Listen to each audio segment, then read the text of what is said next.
আর রাসূল করিম সাল্লাল্লাহু আলাইহি ওয়াসাল্লামের জামানা থেকে অনেক পূর্বে, রাসূল করিম সাল্লাল্লাহু আলাইহি ওয়াসাল্লামের জামানার অনেক আগে একজন বাদশা তার নিজের অধীনস্থ একজন জাদুকরকে দিয়া নিজের বাদশাহীটিকে রাখতো, মানুষদেরকে বশ করে নিজের অধীনস্থ করে রাখতো। ওই জাদুকর যখন বৃদ্ধ হয়ে গেল, বৃদ্ধ হয়ে যাওয়ার পরে বাদশাকে ডাক দিয়ে বলল, বাদশা নামদা, আমি তো বৃদ্ধ হয়ে যাচ্ছি, মনে হয় আমার আর জীবনের হায়াত বেশি দিন নেই।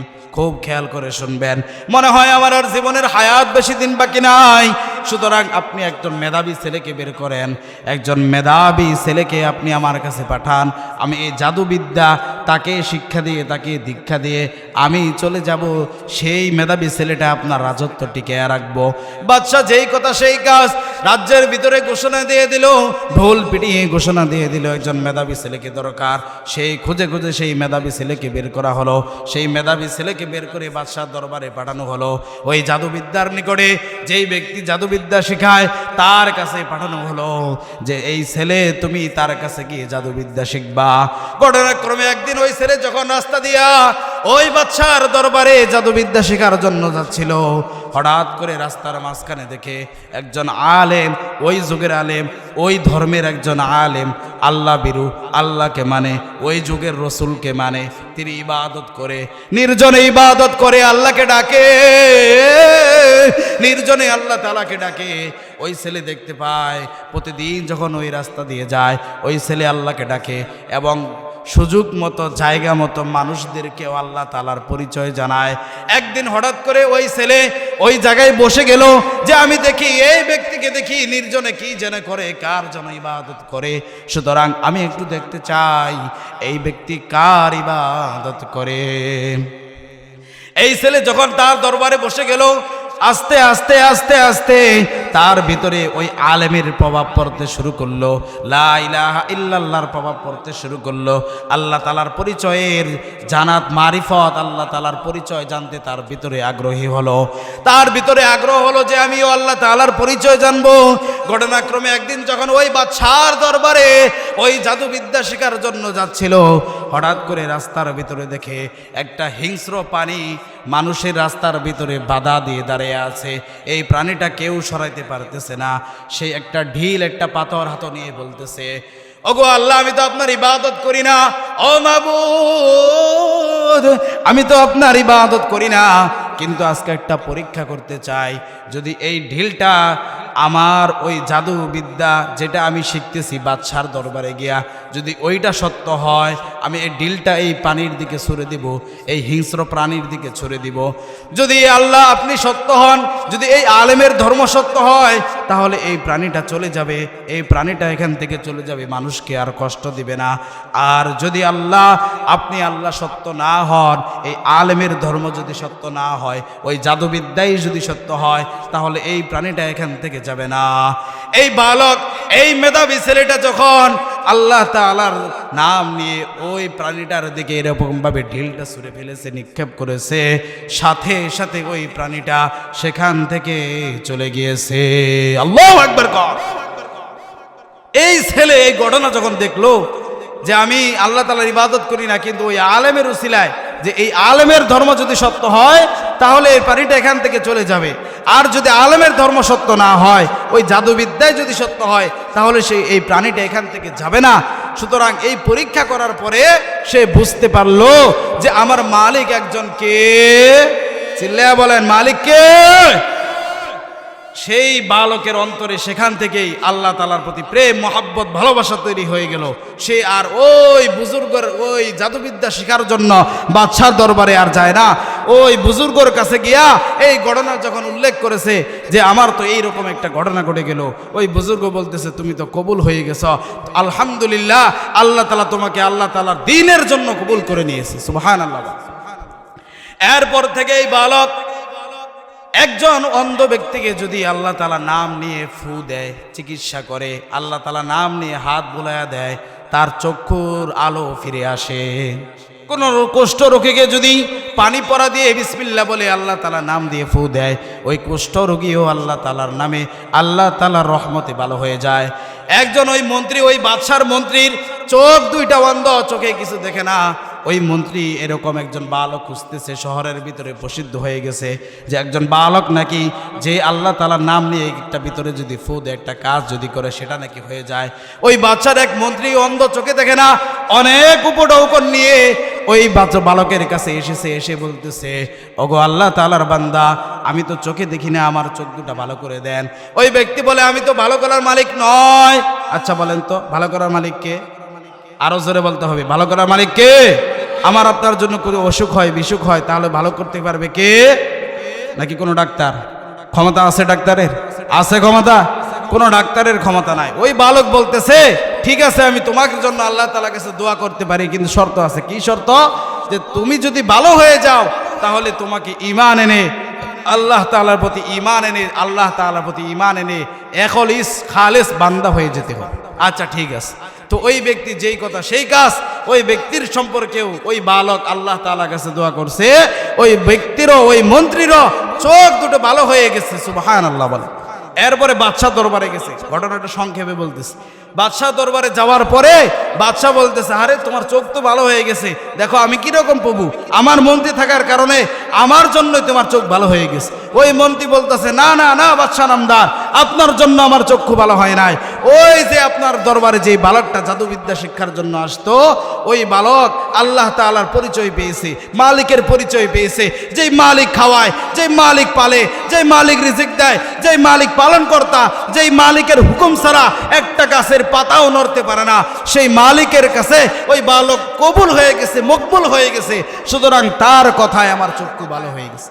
বাদশাহ রাগে ফায়ার, আরে কি বলো, আমার মন্ত্রী আমার দরবারে থাইগা ওই বালকের রবকে তোমরা মানতেছো, যাও বালককে ডেকে নিয়ে আসো। ওই বালককে ধরে নিয়ে আসছে। ধরে নিয়ে আসা বাদশাহ বলতেছে, হয়তো আমাকে মানো, নয়তো তোমাকে তোমার কল্লা ফেলে দেওয়া। জালেম বাদশাহ, নাস্তিক বাদশাহ। ওই বালক বলতেছে, আমার জীবন যাবে, কালেমা ছাড়তে রাজি। কথা বলেন, কালেমা ছাড়তে রাজি আছেন? যদি আমাদের উপর এরকম জুলুম আর নির্যাতন চলে আসে, না খেয়ে থাকতে হয়, ঘর বাড়ি জ্বালিয়ে দেওয়া হয়, যদি সব কিছু সহায় সম্বলহীন চলে যায়, এরপরে যদি বলে আমাদের বুকের ভিতরে বন্দুকের নলা লাগাইয়া যদি বলে নয় কালেমা ছাড়বি নয় জীবন দিবি, আমি আপনাদের কাছে শুনতে চাই, কালেমা ছাড়বেন না জীবন দিয়ে দিবেন? আল্লাহ কবুল করেন। বলে না, আমি জীবন দিতে রাজি আছি, কিন্তু কালেমা দিতে রাজি। ওই বালক তখন উত্তর দিয়েছিল, বাদশা নামদার, আমার জীবন নিয়ে নেন, কোনো সমস্যা নাই, কিন্তু যেই মালিকের পরিচয় আমি পেয়েছি, যেই ভালোবাসা আমি পেয়েছি, যে মালিক আসমান জমিনকে সৃষ্টি করলো, সেই মালিকের কাছ থেকে, সেই মালিকের একমাত্র হুকুম থেকে আমাকে সরাইতে পারবেন না। বাদশা তো দেখলো রে অবস্থা তো বেগতিক, আমার বাদশাহী তো আর টিকে থাকবো না, তাহলে কি কর, সৈন্যদেরকে হুকুম দিল যে তাকে নিয়ে পাহাড়ের উপরে ওঠো, পাহাড় থেকে ফেলে দিয়ে তাকে হত্যা করে ফেলে। পাহাড়ের উপরে উঠছে, তাকে নিয়ে সৈন্যরা গ্রেফতার করে পাহাড়ের উপরে উঠেছে। পাহাড়ের উপরে ওঠানোর পরে যখন তাকে ফেলে দিবে, আল্লাহ তাআলার হুকুমে পাহাড়টা থরথর করে কেঁপে উঠছে, ওই সৈন্যরাই শেষ হয়ে গেছে, ওই বালক জীবিত থেকে গেছে। সুবহানাল্লাহ। এরপরে আবার ওই ব্যক্তিটা আসছে, বাদশা আবার বলছে, কিরে, আবার হুকুম দিছে, ও সৈন্যরা তাকে ধরে গভীর সমুদ্রের মাঝপথ পর্যন্ত নিয়ে গিয়ে তাকে পানিতে ফেলে তাকে হত্যা করে ফেলে। তাকে নিয়ে গেছে সেই সমুদ্রের গভীর মাঝখান পর্যন্ত নিয়ে যাওয়ার পরে যখন তাকে ফেলে দিবে, আল্লাহ পানিকে হুকুম দিছে, পানি, আমার এই গোলাম, আমার এই বান্দা, আমার এই খালেস বান্দাকে আমি এখনই হায়াত শেষ করতে চাই না, তুমি এই বান্দার সাথে যারা বাদশাদের সৈন্যদেরকে পাঠাইছে তাদেরকেই তুমি চুবাইয়া নেয়। পানির সাথে সাথে ওই সৈন্যদের জীবনকে কুফুকাত করে দিছে। আল্লাহু আকবার বলো। পানির আল্লাহ তাআলার হুকুম ছাড়া অন্য কিছু করার ক্ষমতা আছে? দেখা যায় তো পানি, কিন্তু এই পানিও কিন্তু ইতিহাসের সব চাইতে কঠোর কাফের ফেরাউনকে চুবাইয়া মারছে। মনে আছে?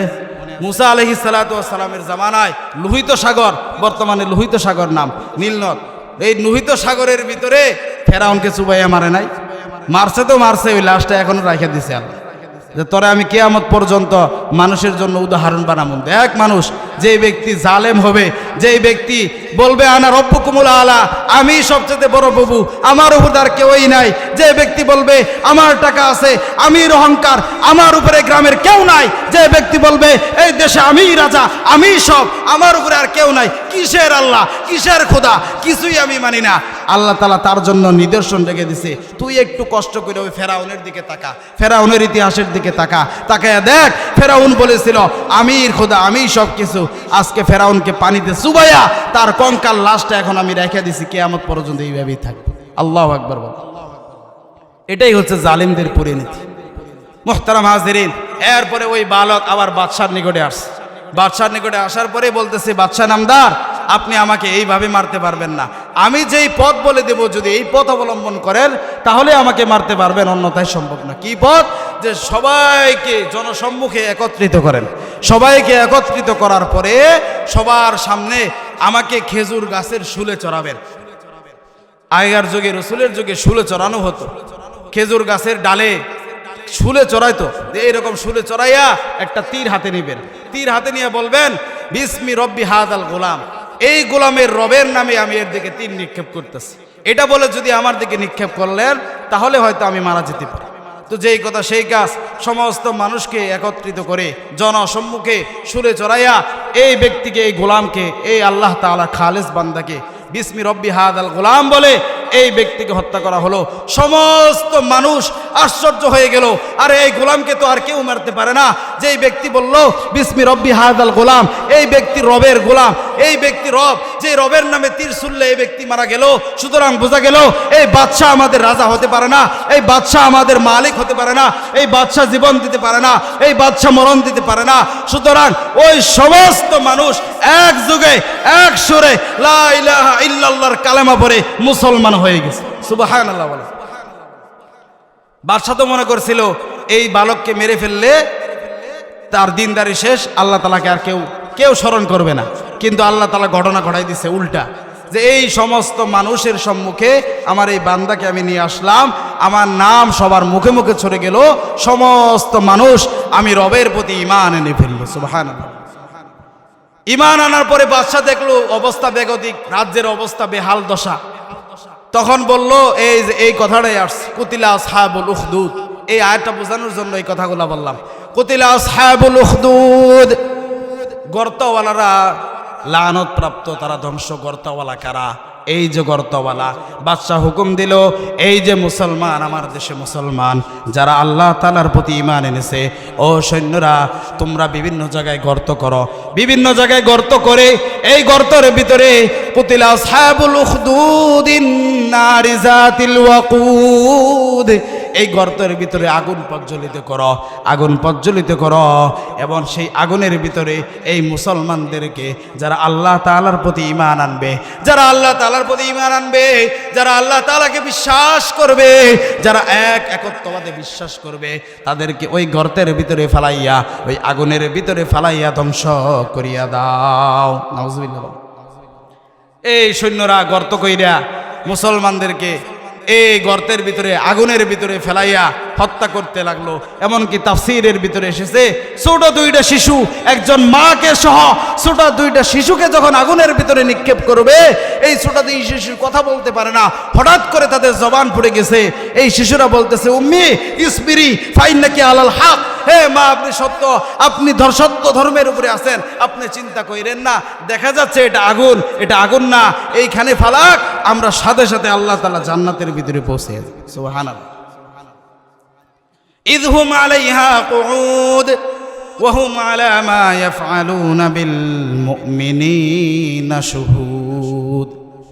এই যে এরা গর্তের আশেপাশে বৈশা, ইযহুম আলাইহা কুউদ, ভালো করে বুঝবেন আয়াতগুলা। গর্তের আশেপাশে বৈশা তারা মজা নিতেছিল, মুসলমানদেরকে পুরাইতেছিল আর মজা নিতেছিল। ওয়া হুম আলা মা ইয়াফআলুনা বিল মুমিনিনা শুহুদ, মুসলমানদের সাথে যারা যেই কাজ করতেছিল, আগুনে পুরাইতেছিল, তারা প্রত্যক্ষদর্শী গর্তের কিনারায় বৈশা বৈশা দেখতেছে। ওয়া হুম আলা মা ইয়াফআলুনা বিল মুমিনিনা শুহুদ ওয়া মা নাকামু মিনহুম ইল্লা আন ইউমিনু বিল্লাহিল আজিজিল হামিদ এই আয়াতের ভিতরে আল্লাহ তাআলা বলে দিয়েছেন ওমা নাকামু মিনহুম, তারা কেন এই মুসলমানদেরকে হত্যা করতেছিল, ইল্লা আইয়ুমিনু বিল্লাহিল আজিজিল হামিদ, যে এই মুসলমানরা আজিজিল হামিদ একমাত্র পরাক্রমশালী প্রশংসার উপযুক্ত আল্লাহ তাআলার প্রতি ঈমান এনেছিল। ঈমান আনার কারণে এই সমস্ত মুসলমানদেরকে এই জালেম বাদশার সৈন্যরা, জালেম বাদশা আগুনের ভিতরে পুরাইতেছে। তাহলে এখান থেকে বোঝা যায় ঈমান আনলে কষ্ট করা লাগে। কি করা লাগে? কষ্ট করা লাগে। এরপরেই আল্লাহ তাআলা সুসংবাদ দিয়েছে। কি সুসংবাদ? আল্লাযী লাহু মুলকুস সামাওয়াতি ওয়াল আরদ, আল্লাহ তাআলা হচ্ছে লাহু মুলকুস সামাওয়াতি ওয়াল আরদ, যিনি হচ্ছে জমিন এবং আসমান সমূহের মালিক। ওয়া হুয়া আলা কুল্লি শাইইন শাহীদ, এবং তিনি সমস্ত কিছু প্রত্যক্ষদর্শী, সব কিছু দেখেন। কি আপনাদের মনে হয় আল্লাহ তাআলা কোনো কিছু দেখেন না? এমন মনে হয়? আল্লাহ তাআলার কাছে সব কিছু কি পরিষ্কার। আপনি যদি 40 হাত মাটির নিচে যাও কোনো কাজ করেন, সেটা মনে হয় আল্লাহ দেখে না? কথা বলে না, দেখে নাকি? আসমানের উপরে যায় যদি কোনো কাজ করেন, দেখে? হেডে এই কয়েকদিন আগে নাকি চাঁদে গেছে নবসারীরা, ওইটা কি আল্লাহ দেখতেছে? ওয়া হুয়া আলা কুল্লি শাইইন শাহীদ, সমস্ত কিছুর উপরে তার ক্ষমতা, তিনি দেখেন।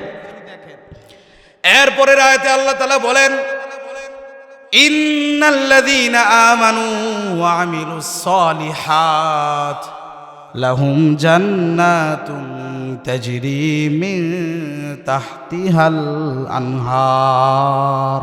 সুবহানাল্লাহ। কোন আরো জোরে কোন। এই আয়াতের ভিতরে আল্লাহ তাআলা বলেন ইন্নাল্লাযীনা আমানু ওয়া আমিলুস সালিহাত, যারা ঈমান আনবে, সৎ কাজ করবে, যারা ঈমান আনার পরে ঈমানের উপরে অটল থাকবে, কোনো কিছুর বিনিময়ে ঈমানকে ধ্বংস করে দিবে না, নষ্ট করে দিবে না, কোনো জালেম শাসকের কারণে কোনো জালেমের কাছে মাথা নত করবে না। লাহুম জান্নাতুন তাজরি মিন তাহতিহাল আনহার, তাদের জন্য রয়েছে চিরস্থায়ী সুখের ঠিকানা জান্নাত। আল্লাহ তাআলা তাদের জন্য রেখে দিয়েছে। সুবহানাল্লাহ। তাজরি মিন তাহতিহাল আনহার, যেই জান্নাতের তলদেশ দিয়ে নহর প্রবাহমান, নহর প্রবাহমান, নিয়ামত আর নিয়ামত।